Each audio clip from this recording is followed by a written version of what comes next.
അവർ അവസാനം 262 ആളുകൾ അപേക്ഷിച്ചു ഇവിടെ കൊടുക്കാൻ. ഒരു ഫീസും ഇല്ല, ഭക്ഷണവും താമസവും കൊടുക്കും, കേരളം ഒന്ന് ചുറ്റി കാണിച്ചു കൊടുക്കും. ഇതാണ് നമ്മളെ ഓഫർ. കേരളം ചുറ്റി കാണിച്ചു കൊടുക്കാൻ ടൂറിസം ഡിപ്പാർട്ട്മെൻറ്റായിട്ട് നമ്മൾ ധാരണയാക്കി. ബാക്കിയുള്ള ചിലവ് നമ്മൾ പഞ്ചായത്ത് എടുത്തു. അങ്ങനെ നമ്മൾ ആ പദ്ധതിക്ക് അവർ 262 ആൾ അപേക്ഷിച്ചു. അവസാനം ലണ്ടനിൽ പോയി ഇൻ്റർവ്യൂ നടത്തിയിട്ടാണ് നമുക്ക് 16 പേരെ സെലക്ട് ചെയ്തത്. പിന്നെ അത് 5 വർഷം ഞാൻ 5 വർഷം അത് മുനിസിപ്പമായ സമയത്ത് തുടർന്നു പോകുന്നു എന്ന് മാത്രമല്ല, മലയാളം പോലും മര്യാദയ്ക്ക് സംസാരിക്കാത്ത കുട്ടികളൊക്കെ ധൈര്യസമയത്ത് ഇംഗ്ലീഷ് പറയാൻ തുടങ്ങി.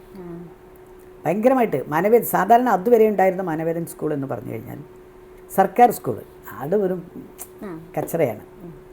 അത് കാശുള്ളവരൊക്കെ പിന്നെ വേറെ സ്കൂളിലേക്ക് പോവുക എന്നുള്ള രീതിയായിരുന്നു.